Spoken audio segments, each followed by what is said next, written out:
चलो, तो activation energy समझने के बाद, क्या समझने के बाद, एक्टिवेशन एनर्जी हम लोग एक ग्राफ समझने वाले हैं। ग्राफ में मैंने आपको बता दिया कि हम लोग यहाँ पे फ्रैक्शन ऑफ रिएक्टेंट की बात करने वाले हैं। किसकी बात करने वाले हैं? Fraction of reactant. रिएक्टेंट कौन है मेरे? गैसेस। अब इसको बताया, हम गैसेस की बात करने वाले हैं। गैसेस हमारे कोई भी हो सकता है। तो ध्यान दीजिए, मैं ग्राफ बनाने वाला हूँ दो लोगों के बीच में, और ये ग्राफ बहुत इंपॉर्टेंट है। ओके, ध्यान दीजिएगा। यहाँ पे लेते हम लोग fraction of gases, fraction of gases. Okay, और यहाँ पे वैल्यू लेता हूं मैं 0.1, 0.2, 0.3, 0.4, 0.5। ये बता रहे हैं कि 100 में से कितने गैसेस, ओके, 100 में से कितने गैसेस। 0.6। किधर ले रहा हूं मैं? एनर्जी। क्या ले रहा हूं? ओके, अब हम लोग ये जो ग्राफ बना रहे, इस एक्सिस के ऊपर मैं एनर्जी लिया। ओके, इस एक्सिस के ऊपर क्या लिया?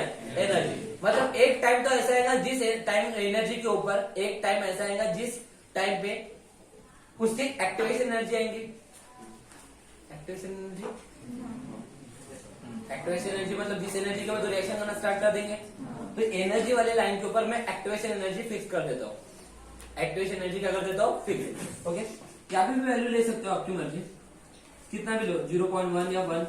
हम लोग देते हैं यहाँ पे पॉइंट में 0.1, 0.2, 0.3, 0.4, 0.5, 0.6, 0.7, कुछ भी ले सकते हो। एक कहीं तो भी ये 0.6 के ऊपर मैं एक्टिवेशन एनर्जी फिक्स कर रहा हूं। क्या फिक्स किया मैंने? Activation energy. क्योंकि मैंने एक्स एक्सिस के ऊपर एनर्जी लिया है, देख सकते हो आप लोग।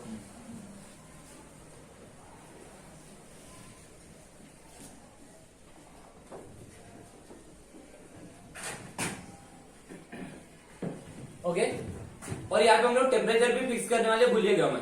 ओके, टेम्परेचर क्या करने वाले हैं? फिक्स। तो मान के चलते क्या करते हैं हम लोग? मान के चलते, सबको ध्यान देना, कंसिडरेशन कर रहे हैं, ठीक है ना।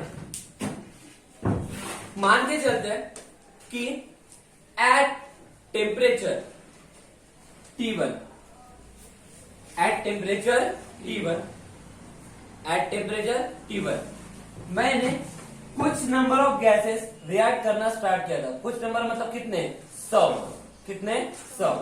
तो क्या होगा? टेम्परेचर है, तो उस टेम्परेचर के ऊपर, एक पर्टिकुलर टेम्परेचर, तो उस टेम्परेचर के ऊपर मैं गैसेस को अगर मान के चलिए, कहना क्या मतलब, क्या बता रहा हूं मैं, कि एक टाइम फिक्स किया। एक टाइम क्या किया? फिक्स। टाइम फिक्स किया, क्या हम लोग टेम्परेचर फिक्स करने वाले। टाइम फिक्स करूंगा उस टाइम के ऊपर, एक टाइम के ऊपर। ओके, एक टाइम के ऊपर जैसे मान के चलिए अभी इनिशियल टाइम, अभी क्या है? Initial time. एग्जांपल को समझने की कोशिश कीजिए, ये रिएक्शन समझ जाएगा, ग्राफ समझ जाएगा। इनिशियल टाइम के ऊपर, इनिशियल टाइम के ऊपर मैंने आप सभी को एक एक रोटी दिया। क्या दिया गाइस? एक एक रोटी दिया। ओके, और मैंने आप लोगों को दौड़ाना चालू कर दिया। तो क्या हो जाएगा? सब लोगों की एज, सब लोगों की हाइट एंड वॉल सब डिफरेंट है, फिर भी मैंने सबको एक ही रोटी दिया था। कितनी रोटी दिया था? एक। और सबको दौड़ाना चालू किया। कितने लोग होंगे और आखिर में उस विनिंग लाइन को क्रॉस कर सकते हैं? गाइस, जिनमें एनर्जी उतना क्रॉस करने की होंगी वही लोग क्रॉस करेंगे, बाकी लोग तो बीच में हाफते हुए खत्म हो जाएंगे। मैं क्या बोलने की कोशिश कर रहा हूं, समझ में आ रहा है? अरे हाँ है ना, यही चीज समझने की कोशिश कीजिए। बस ये एग्जांपल और ये जो ग्राफ है बिल्कुल दोनों सेम टू सेम रहेंगे। ओके, तो सेम है। अगर मैं यहाँ पे 100 गैसेस रिएक्ट करना स्टार्ट करूंगा एक at a temperature T1, temperature मैंने फिक्स किया, तो क्या हो जाएगा? गैसेस जाएंगे, गैसेस जाएंगे, गैसेस जाएंगे, गैसेस जाएंगे, गैसेस जाएंगे। एक टाइम ऐसा हो जाएगा, एक टाइम ऐसा आ जाएगा कि जिस टाइम के ऊपर कुछ ही नंबर ऑफ गैसेस, कुछ ही नंबर ऑफ गैसेस ये इस एक्टिवेशन एनर्जी को क्या करेंगे? क्रॉस करेंगे। ये चीज समझना है तो एग्जांपल को समझिए जो मैंने थोड़ी देर पहले दिया था। हमने एक टाइम फिक्स किया था, उस टाइम के ऊपर मैंने सबको एक एक रोटी दिया था, सबको सेम एनर्जी दिया हो, सबको सेम एनर्जी दिया। ये एग्जांपल में एनर्जी दिया, यहाँ पे कंडीशन बदल रही है। ओके, सबको एनर्जी दिया हो, तो क्या हम सबके सब फाइनली जो विनिंग लाइन होंगी उसको क्रॉस कर लेंगे क्या? कितने लोग क्रॉस करते हैं? मैं जीतने की बात नहीं कर रहा हूँ, क्रॉस करने की बात कर रहा हूँ। विनिंग लाइन को क्रॉस, मैं जीतने की बात नहीं कर रहा हूँ, मैं विनिंग लाइन को क्रॉस करने की बात कर रहा हूँ। कितने लोग क्रॉस करेंगे? जितने लोगों में उतनी एनर्जी होंगी उसको क्रॉस करने की। दौड़ेंगे दौड़ेंगे दौड़ेंगे, थक भी जाएंगे बीच में, लेकिन कैसे तो भी करके कुछ नंबर ऑफ गैसेस, कुछ नंबर ऑफ लोग उस विनिंग लाइन को क्रॉस कर लेंगे। सबके सब कर पाएंगे क्या? नहीं। सेम ईयर एट किसी पर्टिकुलर टाइम के ऊपर, ये मेरा वो टाइम है T1 जो मैंने फिक्स किया था। ओके, टाइम मैंने फिक्स किया था, इससे ज्यादा टाइम नहीं होगा। मेरा पहला इनिशियल टाइम जो टेम्परेचर हम लोग लेते हैं, टाइम नहीं सॉरी टेम्परेचर, पहला टेम्परेचर 10 डिग्री सेल्सियस वगैरह ले सकते हैं, समझ जाने के लिए ले सकते हैं ना। तो पहला टाइम सॉरी पहला टेम्परेचर, जिस टेम्परेचर इतने टेम्परेचर के ऊपर रिएक्शन मैंने किया था, कितने टेम्परेचर के ऊपर? इतने टेम्परेचर के ऊपर। इतने टेम्परेचर के ऊपर जब मैंने रिएक्शन किया था तो मैंने यहां से 100 नंबर ऑफ गैसेस तो रिएक्ट करना स्टार्ट किया था। कितने गैसेस? 100। लेकिन जब मैंने ऐसे 100 गैसेस रिएक्ट करना स्टार्ट किया था, कितने गैसेस? 100 गैसेस रिएक्ट करना चालू किया था, तो क्या पूरे के पूरे गैसेस क्या इस एक्टिवेशन एनर्जी को अप्रोच कर पाए? क्या पूरे के पूरे गैसेस एक्टिवेशन एनर्जी को टच कर पाए क्या? नहीं। कितने गैसेस ने टच कर पाया ये देखने के लिए हमें ये पता है, ये एक्सिस क्या बता रहा है? Fraction of gases. कितने गैसेस मतलब क्या करेंगे? अप्रोच करेंगे किसको? एक्टिवेशन एनर्जी को। तो देखो तो थोड़ा सा वैल्यू कितने होंगे?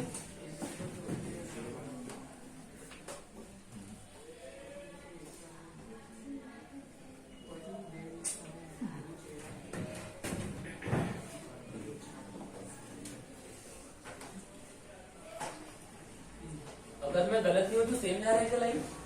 चेक करो तो थोड़ा सा, ऑलमोस्ट करीब करीब है। तो इस वैल्यू ये 0.1 ये 0.2 है, इसका मतलब यहाँ पे देखो, अगर मैं यहाँ पे सिर्फ 5 ही लाइन अगर कंसिडर करता हूँ, है ना, तो इस हिसाब से मुझे लगता है कि यहाँ पे 2 का डिफरेंस होगा। अरे है ना, ये 0.1 और 0.2, इसका मतलब मैं ऐसा बोल सकता हूँ कि ये नियरली 0.12 वैल्यू होंगी। 0.1 से 0.2 जा रहे हो ना, मतलब वैल्यू कितनी होंगी? 0.12। अरे होंगी ना। 0.12 का मतलब क्या है? ये फ्रैक्शन में वैल्यू है, इसको इंटीजर में निकालेंगे तो कैसे होगा? 0.12 का मतलब क्या होगा? 12 डिवाइडेड बाय 100। कितने गैसेस ने अप्रोच किया था एक्टिवेशन एनर्जी को? 12। कितने गैसेस ने अप्रोच किया था? 12। मतलब मैंने जब इनिशियल टेम्परेचर दिया था T1, इनिशियल टेम्परेचर T1 के ऊपर सिर्फ 100 में से 12 ही गैसेस थे जिन्होंने एक्टिवेशन एनर्जी को क्या किया था गैस? अप्रोच किया था। क्या किया था? अप्रोच। ये पहली कंडीशन समझी, फ्रैक्शन ऑफ गैसेस लिया मैंने, समझ में आया? जब टेम्परेचर कितना है? T1। मतलब ये कि जब मैंने आप सबको एक रोटी दिया तो ऐसा बोल सकते हैं कि एक रोटी में 100 लोग अगर दौड़े थे तो एक रोटी में सिर्फ 12 लोगों ने उस विनिंग लाइन को क्रॉस किया था। कितने लोगों ने? बाकी सबके सब क्या हो गए थे? बीच में ही थक गए थे। समझ में आया? अब क्या करता हूँ मैं? आपकी रोटी बढ़ा देता हूँ, मैं आपकी रोटी बढ़ा देता हूँ। अब मैं एक रोटी की जगह फिर से वो रेस चालू करने वाला हूँ, सबके सबको पकड़ने वाला हूँ, और इस बार मैं एक रोटी की जगह 2 रोटी देने वाला हूँ। तो क्या लगता है आपको, 2 रोटी देने के बाद क्या फिर से उस एक्टिवेशन सॉरी विनिंग लाइन को 12 ही लोग अप्रोच करेंगे क्या? क्या लगता है आपको? अब ऐसा नहीं लगता कि अब ज्यादा लोग उस विनिंग लाइन को क्रॉस करेंगे? मतलब अब मैं टेम्परेचर बढ़ाने वाला हूं। ग्राफ बिल्कुल दोनों को सेम सेम चलिए, समझा क्या? बिल्कुल सेम मीनिंग बनेगा अगर आप लोग बराबर दिमाग यूज करेंगे। तो इस बार मैंने क्या किया? टेम्परेचर बढ़ा दिया, क्योंकि खेल तो यही देख रहा है, टेम्परेचर बढ़ाने से रेट की बात चल रही है ना। तो सेम अभी मैं क्या करने वाला हूँ? टेम्परेचर बढ़ाने वाला हूँ। तो टेम्परेचर बढ़ाने से क्या हो जाएगा? फिर से स्टार्ट करेंगे। कितने गैसेस? 100। ओके, तो इस बार मुझे लगता है कितने गैसेस ने एक्टिवेशन एनर्जी क्रॉस किया था? ओके, तो ये वाला क्वेश्चन किसका है? पहला वाला। पता है ना पहला वाला कौन सा था?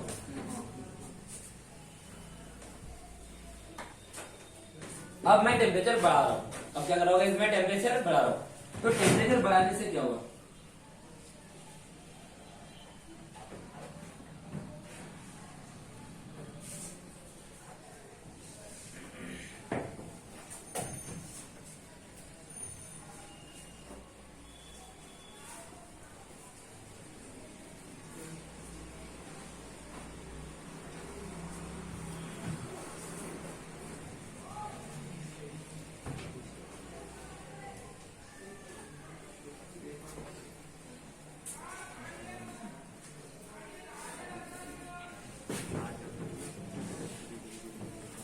अब मैंने टेम्परेचर बढ़ा दिया, क्या बढ़ा दिया?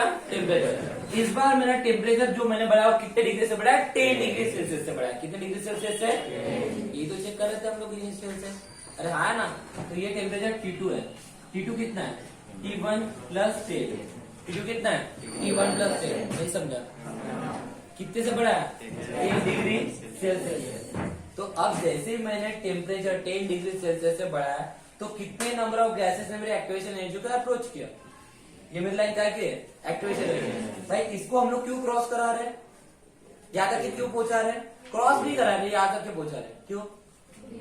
रिएक्शन कर पाए।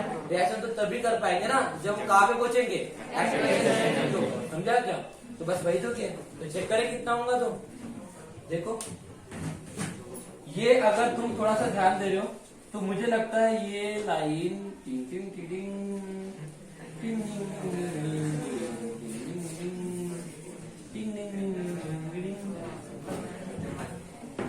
सही है क्या? अरे है या नहीं? लाइन दिख रही बराबर?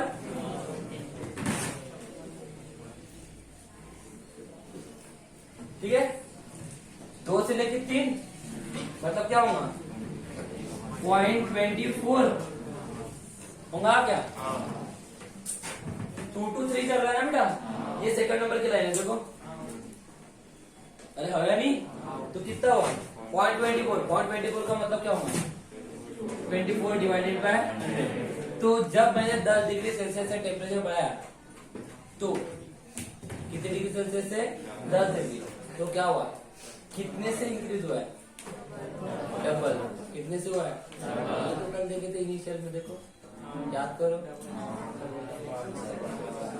In almost all the reaction अगर मैं टेम्परेचर 10 डिग्री सेल्सियस से बढ़ाता हूँ तो रेट कितने से बढ़ता है? डबल हो जाता है। कितना है? पहले 12 गैसेस में अप्रोच कर रहे थे, अब कितने में? 24। तो भाई यहाँ पे रिएक्टिविटी बढ़ गई। रिएक्टिविटी मतलब रेट बढ़ गया। पहले 12 लोग ही अप्रोच कर पा रहे थे, अब कितने लोग अप्रोच कर पा रहे? 24। तो डबल हो गया रेट। अरे है या नहीं? अभी परफेक्ट मैंने निकाला कैसे ये मत बोलना। Is that clear? ये तो सब कैलकुलेशन और मैथमेटिकल और एक्सपेरिमेंटल टर्म थे। Is that clear? बस मैं कोशिश किया कि मेरा भी ग्राफ परफेक्ट बने करके, और कुछ भी नहीं था। ओके, ये समझ में आया क्या? तो इसी से फिर कैलकुलेट किया गया कि रेट किस तरह से हम लोग कैलकुलेट करेंगे। मतलब ये ग्राफ हमें बताता है कि अगर सपोज टू बी मैं अगर टेम्परेचर बढ़ाता हूं तो टेम्परेचर से रेट के ऊपर क्या इफेक्ट गिरता है। Is that clear? तो यहाँ पे देख रहे हैं हम लोग कि रेट टेम्परेचर बढ़ाने से मेरा रेट डायरेक्टली क्या हो रहा है? डबल हो रहा है। क्या हो रहा है गाइस? डबल। लेकिन हमें थोड़ी पता है कि एग्जैक्ट डबल होता है। चलो इस ग्राफ से तो समझ में आ गया कि यहाँ से, लेकिन अगर एग्जैक्ट पता करना होगा तो कितने है करके, तो एनर्जी की इक्वेशन तो दिया ही था उसने, एक्टिवेशन एनर्जी की। तो उस एनर्जी का इक्वेशन यूज करेंगे और आज हम लोग डेरिवेशन करेंगे। डिस डेरिवेशन का यूज करके हम लोग किसी भी टेम्परेचर के ऊपर उसका कितना रेट कांस्टेंट रहेगा, रेट कांस्टेंट से उसका रेट कितना रहेगा ये डिसाइड करेंगे। समझा क्या? बस एक ग्राफिकल रिप्रेजेंटेशन से आपको समझाया मैंने कि टेम्परेचर बढ़ाने से किस तरह से रेट बदलता है करके। समझा क्या? रेट कल हमने सिर्फ एक्टिवेशन एनर्जी देखी थी, आज क्या देखे? रेट, कि टेम्परेचर बदलने से क्या सच में रेट बदलता है या नहीं बदलता। और यहाँ पे हम देख पा रहे हैं कि टेम्परेचर बदलने से रेट क्या हो रहा है? बदल रहा है। यहाँ पे दिखते टाइम में हम लोगों को लग रहा है कि डबल है करके। डिपेंड्स, मुझे एग्जैक्ट पता करना है, लेकिन ये तो पता करना है कि टेम्परेचर अफेक्ट करता है कि नहीं करता। क्या लगता है आपको? टेम्परेचर अफेक्ट कर रहा है कि नहीं कर रहा है? कर रहा है। क्लियर है आपसे? तो गाइस ये पोर्शन वो है जो जिन्होंने क्या किया था, एक्टिवेशन एनर्जी को क्या किया था? अप्रोच। लेकिन जब टेम्परेचर हम लोगों ने कितने से बढ़ाए थे? 1 डिग्री सेल्सियस। क्या ये ग्राफ समझा सबको? सिंपल होते हैं ग्राफ, बस मीनिंग समझना चाहिए। और बहुत सारे बच्चे ऐसे होते हैं कि ग्राफ को उनको लगता है कि ग्राफ ऐसे मजाक में ही बनाए जाते हैं। कोई भी ग्राफ ऐसे ही नहीं होता जो मजाक में बनाया जाता है। एग्जैक्ट हर ग्राफ का एक मीनिंग होता है। तो ये ग्राफ समझ में आया सबको? चलो तो लिखो, बनाओ इसको, फिर बढ़ते आगे। चलिए तो गाइस अब हम लोग क्या करने वाले हैं? अब हम लोग एक्टिवेशन एनर्जी की जो इक्वेशन हमें, एक्टिवेशन एनर्जी नहीं सॉरी, अरेनियस की जो इक्वेशन है, क्या गाइस? Arrhenius equation. इस अरेनियस इक्वेशन का किस तरह से यूज करेंगे और कैसे किसी भी टेम्परेचर के ऊपर हम लोग उसका रेट कैलकुलेट करेंगे, ये हम लोग देखने वाले। वैसे तो इक्वेशन हमें ऑलरेडी उसने दिया था। क्या दिया था इक्वेशन बताइए? K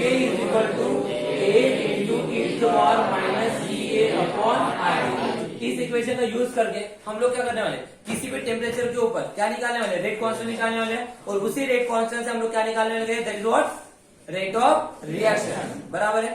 बट कंडीशन ये है कि अगर मैं इस इक्वेशन का यूज करके कैलकुलेशन करूंगा तो मुझे 100% कैलकुलेशन करने में दिक्कत ही जाएंगी, क्योंकि यहाँ पे मुझे एक्सपोनेंशियल वैल्यू निकालना है। क्या निकालना है? एक्सपोनेंशियल वैल्यू, और हमें अभी फिलहाल एक्सपोनेंशियल वैल्यू निकालना पता नहीं है। तो एक काम कर लेते, इस इक्वेशन को हम लोग सिंप्लीफाई कर लेते हैं।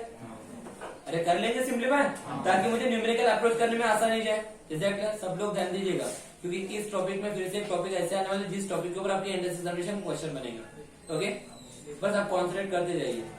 और आप लोगों को एंट्रेंस एग्जामिनेशन में ग्राफ्स भी आते हैं। क्या आते हैं? ग्राफ। और आपको पूछा जाता है वो ग्राफ क्या होता है करके। एग्जैक्टली। और कभी अभी बताऊंगा थोड़ी देर के बाद आपको क्या क्या पूछा जाएगा, बट आपको ध्यान दीजिएगा, समझ में आया? बहुत इंपॉर्टेंट चीज है। मैं कोई भी चीज मजाक में नहीं पढ़ाता, अगर पढ़ाना होता तो फिर मैं डायरेक्ट पढ़ा दिया रहता। बहुत मीनिंगफुल होती है हर एक चीज। ठीक है, आगे बढ़ो। तो एक मतलब पहले इसको सिंप्लीफाई करना स्टार्ट कर देते, ताकि हम लोग न्यूमेरिकल को अप्रोच कर पाए। क्योंकि यहाँ पे टर्म का है एक्सपोनेंशियल, और मुझे एक्सपोनेंशियल में वैल्यू निकालने से बेहतर लॉग में वैल्यू निकालना आसान जाएगा। तो हम इसको कन्वर्ट करना स्टार्ट कर देते हैं। तो गाइस ये एक्सपोनेंशियल टर्म इधर तो तभी आएगा जब ये a पहले वैसे गायब हो जाएगा। तो क्या मैं इसको ऐसे लिख सकता हूँ? दैट इज व्हाट, बोलो, k upon a is equal to e to the power minus EA upon RT। लिख सकता हो क्या? कोई दिक्कत है याद रखे? और हम सबको पता है एक्सपोनेंशियल टर्म इक्वल टू किधर है, क्या बनती है? सांगा लवकर। तो लॉग इक्वल टू क्या बन जाती है? एक्सपोनेंशियल। एक्सपोनेंशियल किधर आएगा तो क्या बनेगा? लेकिन कौन सा वाला लॉग? Natural log. कौन सा लॉग? Natural log. तो क्या इसको मैं लिख दूं, therefore ln of k by a is equal to EA minus EA upon RT। कोई दिक्कत? क्लियर इतना? हो गया। लॉग a बाय b क्या होता है? Log of a minus log of b। तो लॉग के sorry ln of k minus ln of a is equal to okay minus EA upon RT। Clear इतना? अरे हवा नहीं, एक काम करता हूं मैं, माइनस ln ऑफ a को उधर साइड शिफ्ट कर रहा हूं। इधर क्या? ध्यान दीजिए। तो क्या हो जाएगा बताओ? ln of k is equal to minus जाएगा तो उधर क्या हो जाएगा? Plus ln of a minus EA upon RT। ये इक्वेशन हमें क्या बताना चाहती है पहले देखें। एग्जैक्टली, आप ध्यान में हटाना, बहुत इंपॉर्टेंट है। ये इक्वेशन मैंने मजाक में ही निकाल लिया क्या? नहीं, इसका बहुत बड़ा इंपॉर्टेंस है। ओके, ये इक्वेशन हमें क्या बताना चाहती है ये हम देखने वाले हैं। गाइस, इसको समझने के लिए हमें एक ग्राफ बनाना पड़ेगा। क्या बनाना पड़ेगा? ग्राफ। ठीक है, ध्यान दीजिए, देखना सब लोग। मैं यहाँ पे ग्राफ बनाने वाला हूँ। ग्राफ में दो लोग के बीच में बनाने वाला हूँ, एक ln ऑफ k और एक 1/t टेम्परेचर, और यहाँ पे इनवर्स में टेम्परेचर। ओके, इसी वजह से इनवर्स में ही रखने वाला हूँ। ठीक है ना? तो यहाँ पे ले रहा हूँ मैं ln ऑफ k और यहाँ पे ले रहा हूँ 1/t। इतना समझा? ये दो लोग के बीच में ग्राफ बनाने वाला हूँ। ध्यान दीजिए गाइस, इस इक्वेशन को थोड़ा सा ऑब्जर्व कीजिए। क्या इक्वेशन है इसके संबंध दिख रही है? तो बस समझने की कोशिश कीजिए, देखने की कोशिश कीजिए, जानने की कोशिश कीजिए। इसको मैं लिखने वाला हूँ y is equal to mx plus c। क्या इसके संबंध में इक्वेशन दिख रही है? नहीं दिख रही है? एक काम करते हैं, मैं इसको थोड़ा सा और अलग तरीके से लिखता हूँ। देखो, ln of k is equal to minus EA upon RT, okay, plus ln of a। अब थोड़ा सा कंपेयर कीजिए तो इसको इससे, सॉरी इसके साथ y equal to mx plus c की इक्वेशन के संबंध दिख रही है? स्ट्रेट लाइन की इक्वेशन होती है y equal to mx plus c। क्या ये इक्वेशन इसके संबंध थोड़ा सा दिख रही है? देखो, y एक्सिस के ऊपर क्या लिया तुमने? ln ऑफ k लिए क्या? अरे हवा नहीं। उसके बाद mx प्लस c, तो x एक्सिस के ऊपर तुमने क्या लिए? ये देखो, ये नीचे में x एक्सिस के ऊपर क्या लिए तुमने? 1/t लिए क्या? अब फिर बाकी चीजों का मतलब जानना पड़ेगा। ये हो गया, ये हो गया। ओके, अब बचे क्या है? ये m और ये c। c का मतलब क्या होता है? y intersect. c का मतलब क्या होता है? क्यों जो लाइन है, स्ट्रेट लाइन है, वो एक्सिस के ऊपर कहाँ इंटरसेक्ट करती है? 10वीं क्लास में पढ़ाया जाता है, इतना तो पता ही होगा सबको। अरे है ना? तो ये c का मतलब क्या होता है? y intersect. तो y पे वो कहाँ पे इंटरसेक्ट कर रहे हैं? ln ऑफ k पे। तो यहाँ पे ये है ना ln ऑफ k, तो यहाँ पे कहीं तो भी ln ऑफ a हुआ। तो चलो ये मान के चलते, ये क्या है मेरा? ln of a। कितना समझा? अरे हवा नहीं? क्लियर है? अब यहाँ से स्ट्रेट लाइन बनने वाली है। अब ये स्ट्रेट लाइन कैसे जाएंगी? स्ट्रेट लाइन है, लेकिन ये स्ट्रेट लाइन जाएंगी कैसे ये बताएगा ये। तो m मतलब क्या होता है? स्लोप। m मतलब क्या होता है? होता है क्या? एम मतलब क्या होता है? स्लोप। तो स्लोप देखो यहाँ पे क्या है, minus TA upon R. Minus का मतलब क्या होता है, स्लोप बढ़ रहा है या घट रहा है? माइनस है ना, स्लोप का एम है माइनस। माइनस का मतलब क्या होता है, स्लोप बढ़ रहा है या घट रहा है? भाई एम का मतलब स्लोप होता है क्या, slope of line. Slope slope slope, एक तो ऐसा रहेगा या ऐसा रहेगा? स्लोप बढ़ रहा है या घट रहा है? सामने में साइन क्या है, माइनस, मतलब स्लोप घट रहा है। समझा क्या ग्राफ? अरे हया नहीं। और ये क्या है, minus E A upon R. Exactly ये स्लोप की वाली थी। ग्राफ समझा सबको? और गाइस यहाँ पे जो एंगल बनता है, ये एंगल होता है थीटा। ये एंगल क्या होता है, थीटा। Is that clear? तो कभी कभी एग्जामिनेशन में आपको ये एंगल गिवन होता है, इज दैट क्लियर? और आपको स्लोप की वैल्यू निकालने के लिए बोलता है। क्या की वैल्यू निकालने के लिए बोलता है? स्लोप। और सबको पता होगा स्लोप का फॉर्मूला क्या होता है, tan थीटा। अरे होता है क्या, स्लोप का फॉर्मूला क्या होता है, tan थीटा। सर ने पेयर ऑफ स्ट्रेट लाइन पढ़ाए होंगे, जहां तक मेरा अंदाजा है। पेयर ऑफ स्ट्रेट लाइन में स्लोप निकालने के 4 फॉर्मूले पढ़ाए होंगे, जिसमें चौथा फॉर्मूला आपका tan। अरे मुझे लगता है 10वीं में भी है ये, तो 12वीं में तो है लेकिन 10वीं में भी है। स्लोप निकालने का tan थीटा का फॉर्मूला होता है m equal to tan theta. अरे होया नहीं, मेरे पास थीटा है और यहाँ पे स्लोप की वैल्यू तो यहाँ से निकल जाती है, माइनस ए अपॉन आर। तो आपको एक्टिवेशन एनर्जी दी जाती है। ओके, एक्टिवेशन एनर्जी दी जाती है। गैसेस कौन सा ऑलरेडी पता होता है, और ये एंगल हमें निकालने के लिए बोलता है। एंट्रेंस एग्जामिनेशन में ऐसे सवाल आते हैं। ओके, एंट्रेंस एग्जामिनेशन में ऐसे सवाल दिखेंगे आप लोगों को कि आप लोगों को एक्टिवेशन एनर्जी दी होगी, गैसेस कौन सा सबको पता होता है, और हमें एंगल निकालने के लिए बोलता है। क्या निकालने के लिए बोलता है, एंगल। बट पता ही नहीं चलता कि एंगल कैसे निकालने, क्योंकि क्वेश्चन समझ में ही नहीं आता ये क्वेश्चन क्या बताना चाहता है। और ऐसा फॉर्मूला हम लोग कहाँ से लाइन करते हैं, तो ये फॉर्मूला यहाँ से आता है। एम इक्वल टू होता है tan थीटा। एम मतलब क्या होता है, रिप्रेजेंट करता है स्लोप। अरे हाँ ना, स्लोप के हिसाब से एक्टिवेशन एनर्जी की बात चल रही है, तो स्लोप का फॉर्मूला क्या बन जाएगा, माइनस ए अपॉन आर।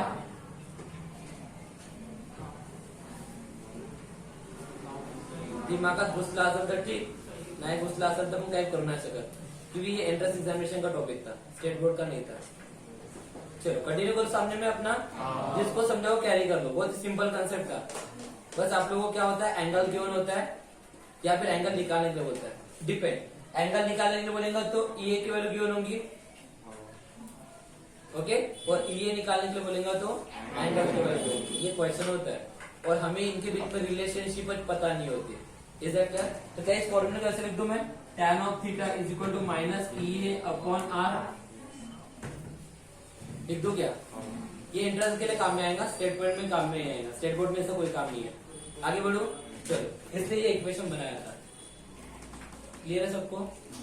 अरे हाँ ना, तो चलो आगे बढ़ते हैं, क्योंकि हमें हमारे स्टेट बोर्ड के न्यूमेरिकल सॉल्व करना है। तो स्टेट बोर्ड के न्यूमेरिकल सॉल्व करने के लिए हमें इसको लॉग में ले जाके फेंकना पड़ेगा। तो लॉग में कन्वर्ट करते हैं। Log log ln natural log का लॉग में कन्वर्ट करना है तो क्या होगा, समझा? कौन? अब इसको फिर से कंटिन्यू करेंगे अपना स्टेट वाला चलाते हैं। यहाँ पे ये एनसीईआरटी यहाँ पे खत्म हो गया। एनसीईआरटी ये डब्ल्यू नीट का क्वेश्चन यहीं पे खत्म हो गया। आगे बढ़ते हैं, चलो।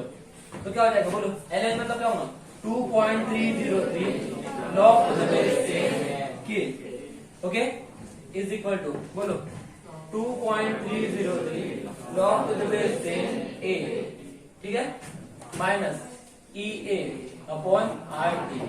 कोई दिक्कत याद रखे, याद कोई दिक्कत है पक्का? आगे बढ़ सकते हैं, चलो। तो और क्या कर सकते हैं, एक काम करते हैं, देखो यहाँ पे 2.303 है। अरे हया नहीं, मैं और यहाँ पे भी 2.303 है। मैं दोनों में से 2.30 मतलब एक काम करते मैं इनमें से 2.303 कॉमन निकालता हूँ। इन पूरे टर्म में से 2.303 कॉमन निकालता हूँ, क्योंकि मुझे L log to the base 10 k की मेन वैल्यू है, इससे मुझे न्यूमेरिकल सॉल्व करना पड़ेगा। तो मैं एक का मतलब सिर्फ इतने टर्म में से 2.303 कॉमन निकाल रहा हूँ। तो क्या होगा बताओ, 2.303 log to the base 10 k is equal to, इस पूरे टर्म में से अगर 2.303 कॉमन अगर निकालता हूँ, 2.303 अगर कॉमन निकालता हूँ तो बचेगा क्या, log to the base 10 a minus, यहाँ पे तो था नहीं, मतलब क्या करना पड़ेगा, डिवाइड करेगा तो क्या होगा, ई ए अपॉन 2.303 आर टी। इतना क्लियर है सबको? अरे है ना, ये 2.303 2.303 गेट कैंसल, तो बचा क्या बताओ? log to the base 10a is equal to log to the base 10a minus CA upon 2.303 at a। ये वो इक्वेशन है जिस इक्वेशन का हम लोग यूज करेंगे किसी भी टेम्परेचर के ऊपर रेट कांस्टेंट निकालने के लिए। ओके, किसी भी टेम्परेचर के ऊपर रेट कांस्टेंट निकालने के लिए हम लोग ये वाली इक्वेशन यूज करेंगे। हम ये वाली इक्वेशन यूज नहीं करेंगे, बस इसी का सिंप्लीफाइड फॉर्म है ये वाला। ओके, बट गाइस कभी कभी आप लोगों को टेम्परेचर वेरी करेगा, एक टेम्परेचर दिया रहेगा, दूसरे टेम्परेचर के ऊपर रेट निकालने के लिए बोल सकता है। कभी कभी एक टेम्परेचर पे रेट कांस्टेंट वगैरह गिवन होगा और दूसरे टेम्परेचर के ऊपर रेट कांस्टेंट निकालने के लिए बोलेगा, ऐसा हो सकता है। तो इन दैट केस हम लोग क्या करेंगे? तो अब हम लोग कंडीशन वेरी करने वाले, ऐड, ठीक है, ऐड। जब मान के ले मेरा T इक्वल टू T1 होगा तो मेरा K इक्वल टू K1 होगा। अलग टेम्परेचर के ऊपर अलग रेट कांस्टेंट नहीं रहेगा क्या? नहीं रहेगा। अबे रहेगा कि नहीं रहेगा? क्यों रहेगा? क्या हर टेम्परेचर के ऊपर रेट ऑफ रिएक्शन सेम होता है क्या? तो रेट ऑफ रिएक्शन किसके ऊपर डिपेंड करता है? रेट कांस्टेंट के ऊपर। अरे हाँ है ना, तो टेम्परेचर बदलेगा तो रेट कांस्टेंट भी बदलेगा। तो अगर मेरे at time T equal to T1 पे अगर रेट कांस्टेंट क्या होता है? K1, तो मैं ऐसा बोल सकता हूँ at time T equal to T2 के ऊपर रेट कांस्टेंट क्या होगा? K2। तो ये इक्वेशन मैं दो बार लिख सकता हूँ, इन टर्म्स ऑफ K1 और इन टर्म्स ऑफ K2। तो देखो क्या हो जाएगा बताओ, log to the base 10 K1, okay, is equal to बोलो log to the base 10। अरे ये कांस्टेंट है ना, उससे कोई फर्क पड़ने वाला नहीं है, वो तो कांस्टेंट वैल्यू है। इनफैक्ट क्या हो जाएगा? माइनस EA अपॉन बोलो जल्दी से 2.303, ओके, आर कांस्टेंट है पता है ना, T1, equation number 1। Then log to the base 10 K2 is equal to log to the base 10 A minus EA upon 2.303 R T2, equation number 2। Clear है इतना? मैं दोनों इक्वेशन को जॉइन करने वाला हूं, तो मैं दोनों इक्वेशन को सब्ट्रैक्ट कर रहा हूं। दोनों इक्वेशन क्या कर रहा हूं? Subtracting equation number first and second. तो क्या हो जाएगा? log to the base 10 K1 minus log to the base 10 K2 आएगा। Okay, log to the base 10 K1 minus log to the base 10 K2 is equal to log 10A, log 10A subtraction की वजह से cancel हो जाएगा, ऐसा नहीं लगता आपको? इस इक्वेशन से इस इक्वेशन को सब्ट्रैक्ट कर रहा हूं, तो क्या ये चीज कैंसिल नहीं होगी क्या? होंगी ना। इस चीज के बाद माइनस में ये चीज है, तो इसके सामने माइनस आ जाएगा, तो ये चीज कैंसिल ही हो जाएंगी, होंगी क्या? तो मैं डायरेक्ट करूं या कैंसिल करा, पहले लिखूं और बाद में कैंसिल कराऊं? डायरेक्ट करूं, चलेगा? तो ये साइन देखो, इसका साइन तो माइनस ही रहेगा, लेकिन इसका साइन इस बार प्लस हो जाएगा, होगा क्या? इसका साइन प्लस हो जाएगा, ये सेकंड टर्म में आ रही है ना, आया ना? पूरा लिखूं? नहीं। कितने लोगों को लगता है पूरा लिखना चाहिए? हाथ एक भी जन रहेगा खड़ा तो मैं लिख दूंगा, पक्का? ओके, तो इसको मैं पहले लिखने जा रहा हूं, क्यों पता है ना? इसका साइन प्लस हो गया, तो क्या हो जाएगा बोलो? EA upon 2.303 R T2, okay, minus इसका माइनस है, क्या होगा? EA upon 2.303 R T1। कुछ कॉमन निकाल सकते होंगे तो निकाल लो। अरे निकाल सकते हो क्या? निकाल लो ना, निकाल सकते होंगे तो। यहाँ पे फॉर्मूला लगाऊंगा तो फॉर्मूला लगा दो, क्या होगा बताओ? log to the base 10 K1 upon K2 is equal to बोलो EA अपॉन 2.303 R, निकला कॉमन, तो बचेगा क्या बोलो? 1 upon T2 minus 1 upon T1। क्या मैं यहाँ पे क्रॉस मल्टीप्लिकेशन कर सकता हूँ? अरे कर सकता हूँ क्या? तो क्या बनेगा फॉर्मूला बोलो? log to the base 10 K1 upon K2 is equal to बोलो EA upon 2.303 R in bracket T1 minus T2 divided by T1 into T2। समझा? तो ये वो फॉर्मूला रहेगा जिस फॉर्मूले को हम लोग यूज करेंगे अलग अलग टेम्परेचर के ऊपर। क्या? जब मेरे रेट कांस्टेंट वैल्यू होंगे, टेम्परेचर वैल्यू होंगे और कुछ भी निकालने के लिए बोल सकता है। यहाँ पे निकालने के लिए बहुत सारी चीजें बोल सकता है। आप लोग को रेट कांस्टेंट गिवन हो सकते हैं, टेम्परेचर गिवन हो सकता है, इक्वेशन एनर्जी निकालने के लिए बोल सकता है।